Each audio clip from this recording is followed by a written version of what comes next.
संदीप ने अपनी माँ के कहने पर गांव में शादी कर ली थी। लड़की का नाम था सुनीता।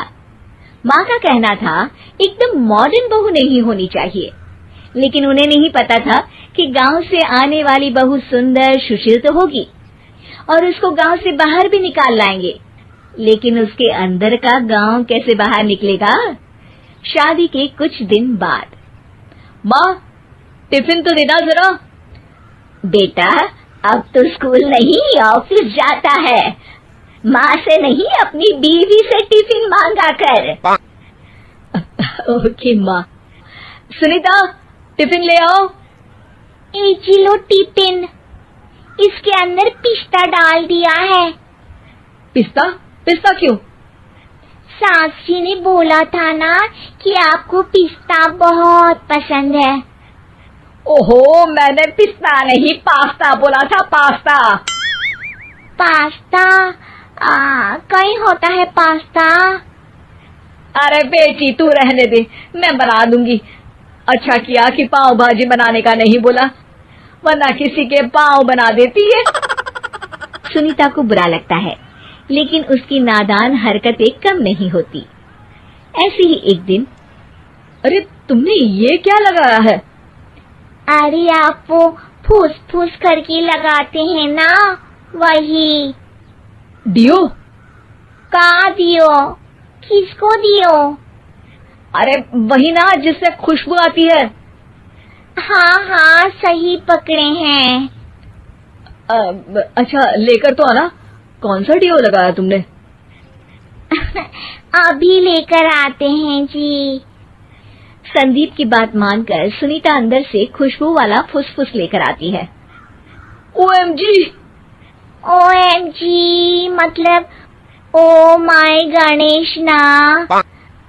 अरे OMG छोड़ो, ये खुशबू वाला फुसफुस की बात कर रही थी तुम? हाँ इसी की, फिर से सही पकड़े हैं। अरे देवी, लेकिन आप सही नहीं पकड़े हैं, ये डियो नहीं है। डियो नहीं है तो क्या लियो है? अरे ये रूम फ्रेशनर है, जिसको कमरे में छिड़कते हैं, खुद पर नहीं। कोई बात नहीं, माँ कहती थी आत्मा किराएदार है, शरीर किराए का कर्म। हम शरीर पे ये डाल लिए तो क्या फर्क पड़ जाएगा। अरे बहू, ओ बहू, मेरे लिए फल तो ले आ, फिर मैं बाजार जाऊंगी। सुनीता अपनी सास के लिए फल लेकर आती है। अरे बेटा, पपीता, तरबूज और सेब फल ऐसे कैसे खा लूं? काट कर तो ले आ। माँ जी, मेरे गांव में तो खेत से उठा के सीधा खा लेते हैं। अरे ये तेरा गांव नहीं है ना। अरे संदीप, तू ही कुछ समझा देना इसको बेटा। मैं कैसे समझाऊं माँ, ये तो माइक्रोवेव को भी भट्टी बोलती है। कल मैंने बोला हाय कैसी हो, तो बोलती है किसी को हाय नहीं लगानी चाहिए। अरे सुनीता, तेरा क्या होगा? अभी तो कैसे बताऊं माँ जी, अभी हम कुछ करेंगे फिर पता चलेगा क्या होगा, लड़का या लड़की। हे भगवान, कहाँ से आ गई है?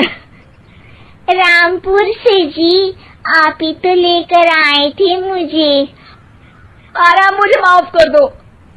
पहले कोई गलती तो करिए जी, आपकी तो सारी गलती माफ कर देंगे हम। हाँ अरे बहू, मेरी बात सुन, फल यानी कि फ्रूट जब भी लाए ना तो काट कर लाना, ठीक है?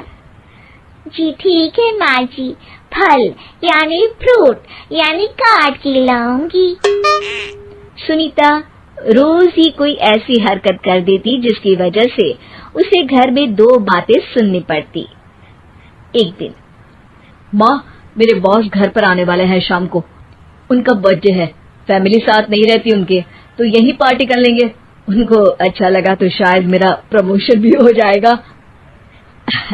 मैं ना फ्रूट केक लाकर फ्रिज में रख दूंगी और तेरे साथ आज खाना मैं बनाऊंगी, ताकि जब साहब आए तो खाने में कोई गड़बड़ ना हो। शाम को जब सारी तैयारियां हो जाती है, संदीप के साथ बड़े साहब भी घर आते हैं। फ्रूट केक तो ले आना बहू, फिर खाना खाएंगे। अरे इस सब की क्या जरूरत थी, आपने बुलाया वही काफी है। सर, आपका परिवार शहर में नहीं है तो हम ही आपके परिवार जैसे हैं सर।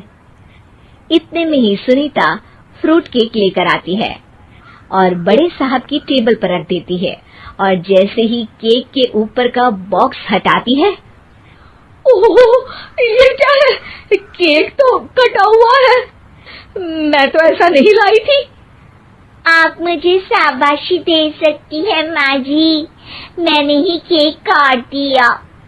आपने कहा था ना, फल यानी फ्रूट यानी हमेशा काट के लाना, तो फ्रूट केक भी तो फ्रूट ही है ना, तो मैंने पहले ही काट लिया, हूं ना मैं समझदार।